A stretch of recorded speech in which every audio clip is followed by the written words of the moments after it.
아잠시 방송에서는 이슬람 사원을 찾아왔습니다. 옆에 이주화 이마미 나오셨습니다. 안녕하세요. 네, 안녕하세요. 네, 반갑습니다. 네, 사실 이슬람 사원에 이렇게 올 기회가 많지 않아요. 이렇게 서울에 있음에도 불구하고 좀 소개 좀 해주세요. 어떤가요? 어떤 분들이 이렇게 오시고? 네. 이슬람 성원에는 무슬림들이 예배를 보는 장소이기 때문에 주로 무슬림들이 많이 모이게 되죠. 그래서 서울 중앙성원 근처에 있는 많은 무슬림들이 예배를 그행하러 오고요. 그리고 요즘에 보기 쉽게 이렇게 또 늘어난 추세는 한국 사람들이 관광 차원에서 이렇게 오시는 분들도 많이 있습니다. 그래서 이슬람에 대해서 묻기도 하고 또 책자도 가져가기도 하고 그런 차원에서 많이들 오시죠. 네. 저희가 그래서 이슬람에 대해서 잘 모르는 부분들, 이런 부분을 좀 알고 싶어서 이번에 왔습니다.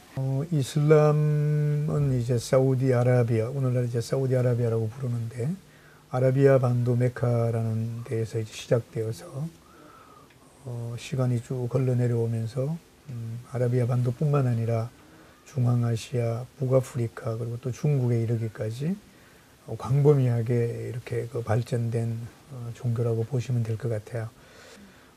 또 북아프리카나 또는 중국 말씀드렸습니다만 중국에는 후이족이라고 그래서 그쪽에도 지금 무슬림들이 많이 분포되어 살고 있고요.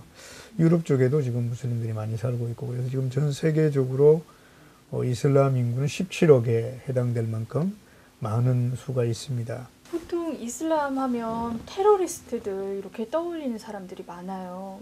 이런 거에 대해서는, 이런 편견에 대해서는 어떻게 설명을 하실 수 있을까요? 네, 저희가 사실 교과서에서 이제 학교에서 공부를 할 때에도 이슬람 이렇게 얘기하면 뭐 한 손엔 칼, 한 손엔 꾸란이라는 걸로 이슬람을 다 배웠던 것 같아요. 더 이상 뭐 깊이 있게 배운 게 아니라 이제 이러한 것들이 사실적으로 이슬람을 무력의 종교, 테러의 종교로 이렇게 이해하는 데 많은 역할을 했던 것 같고요.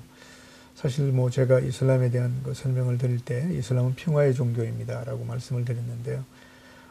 어떤 종교를 막론하고 그 종교 속에서 사랑이 배제되고 스스로 이제 추구하는 어떤 그 평정심을 이룰 수 있는 그런 종교라면은 종교로서 생명력을 잃는다고 저는 봅니다.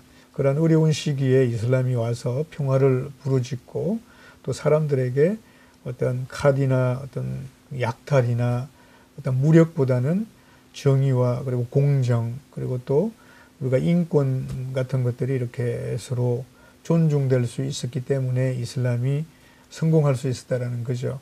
그래서 이슬람이 아라비아 반도에서 열악한 종교 환경이라고 얘기해야 되겠죠. 그 당시에는 이제 아라비아 반도에 다신 교도들이 많이 있었고 또 우상을 숭배하는 그런 상황이었거든요. 그런 상태에서 유일신 하나님을 믿는 종교로서 이렇게 쭉 발전해 오면서 그 생명력이 주어질 수 있었던 게 사람들에게 인권이 보장되고 그리고 또 무력에서부터 무력을 우리가 암흑시대라고 얘기한다면은 광명으로 인도될 수 있는 여러 가지 계기들이 많이 있었습니다. 그런 가장 중요한 계기들 중에서 여성들에게 유산 상속법이 지정되기도 했고요.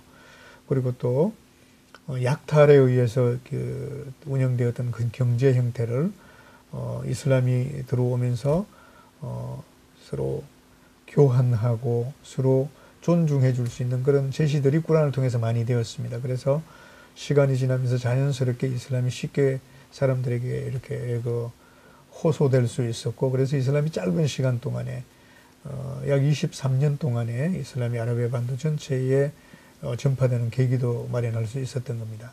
그리고 또 술을 못 마신다고 하는데 그것도 이제 그 율법에 나와 있기 때문에 술을 못 마신다 뭐 이런 거일 텐데 좀 이유가 있을까요? 최근에는 그래도 마시는 분들 그래도 없나요? 네, 물론 신앙은 지극히 개개인의 상황에 따라서 다르게 평가도 돼야 된다고 생각을 합니다. 우리가 이슬람 신앙은 다른 종교의 신앙들과는 많이 달라요. 예를 들면은 어떤 종교는 어떤 특정인을 믿음으로써 천국에 임할 수 있다라고도 가르치기도 하고요.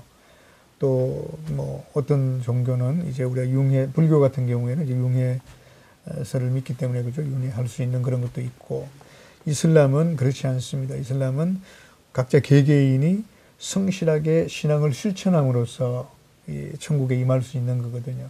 그 이슬람을 다른 말로 할 때 실천의 종교다고도 얘기합니다. 그래서 예를 들면 어떤 사람이 우리 이슬람 계율에 보면은 하루에 5번씩 예배를 해야 된다라고 이렇게 나오는데 술이 취한 상태에서 예배를 근행할 수는 없잖아요. 그 초기 이슬람 역사에 보면은 이슬람 초기, 아주 초기에서는 술 먹지 마라 이렇게 얘기하지 않았어요.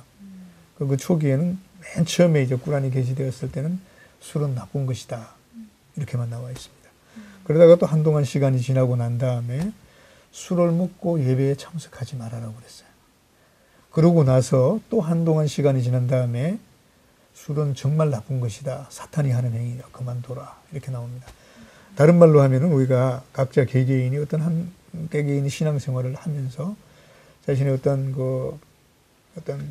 계기나 또는 어떤 특정한 이유들로 해 가지고 신앙심이 강하게 이렇게 표출될 수도 있겠지만 어떤 사람은 자신의 약한 신앙심으로 인해서 그만 행위도 할 수 있겠죠. 그렇지만 자신이 최선을 다해서 하나님 앞에서 머리를 조아릴 수 있을 때 그게 참다운 신앙인으로서 역할을 할 수 있다는 거죠. 그래서 술 금기 사항이다라고 하지만 신앙심이 약한 사람은 먹을 수도 있을 거예요. 그렇다고 해서 교리적으로 그 사람이 인정되기 때문에 먹는 건 아니겠죠. 금기 사항은 금기 사항입니다.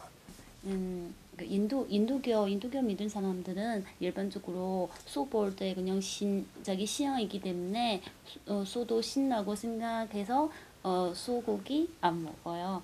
근데요, 뭐 제가 이렇게 들었는데 혹시 회교도 이슬람교 네, 우리나라는 회교라고 해요. 네. 그래서 이슬람교 믿는 사람 혹시 돼지고기는 전혀 안 먹나요? 우리가 이제 그 돼지고기를 받아들이는 이슬람적인 견해와 힌두교에서 이제 소를 보는 견해는 전혀 다릅니다. 힌두교에서는 이제 소를 신성시하고 그렇기 때문에 이제 뭐 소고기도 당연히 이제 그 금기 사항으로 규정하고 있겠죠. 근데 이슬람에서 돼지고기를 보는 견해는 그거하고는 다르고 제일 먼저 하나님께서 꾸란에 돼지고기는 먹지 말라라고 이렇게 꾸란을 통해서 계시를 하셨기 때문에 먹지 않는 것이 당연한 거고요. 그 이후에 부차적으로 이제 우리 굳이 그 설명을 한다면은 왜 하나님께서 그러면은 인간들에게 돼지고기를 먹지 말라라고 했을까 우리가 생각해 볼 수 있는 거죠. 사실 하나님을 믿는 지구상에 있는 종교들은 우리가 뭐 기독교 또는 유대교 이렇게 있는데 유대교에서 돼지고기를 먹지 않죠. 유대교 돼지고기 먹지 않습니다. 이슬람교에서 돼지고기를 먹지 않는 그 이유도 어쩌면 이제 구약적인 그런 그 연관도 있으리라고 생각을 합니다. 하지만 꾸란에 아까 말씀드린 것처럼 정확하게 돼지고기를 먹지 말라라고 나와 있기 때문에 이제 돼지고기를 먹지 않고요.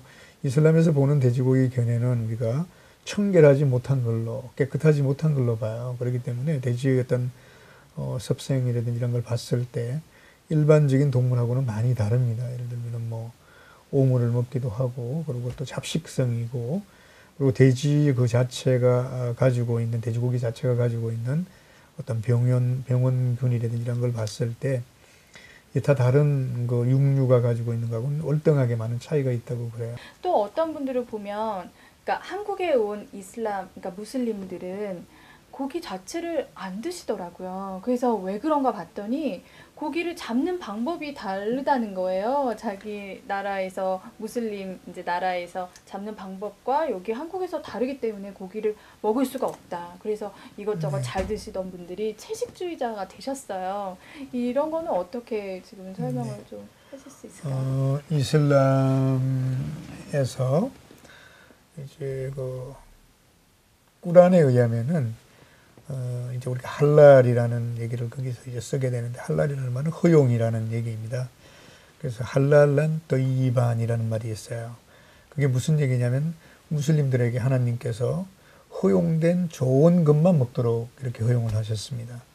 그게 다른 말로 하면은 우리가 일반적으로 고기라고 사람들이 식용하는 무슬림들이 아닌 일반적인 사람들이 식용하는 고기들을 얘기하면은 그 사람들은 그러니까 그 고기를 어떠한 상태든지 다 먹을 수 있다라고 생각을 해요. 예를 들면은 죽은 고기도 먹을 수 있고요.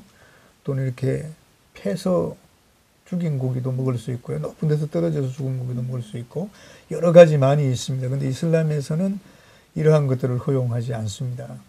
다른 말로 하면 이제 허용된 우리가 고기들 중에서 예를 들면 소나 양이나 닭 같은 또 일반적으로 가장 많이 먹는 그런 고기들인데 건강한 소를 예를 들면은 하나님 이름으로 날카로운 칼로 가장 고통이 적게 이제 도살을 해서 하나님 이름으로 반드시 도살을 해야 돼요. 도살을 해서 고기의 체내에 있는 피가 완전히 다 빠져나오도록 하고 담백하게 준비된 하나님 이름으로 도살된 고기만 이제 우리 먹는 것이 이슬람적인 우리가 도축 행위이고 그러한 고기를 이슬람에서는 할랄 고기라고 얘기를 합니다. 허용된 고기라고 하는 거죠.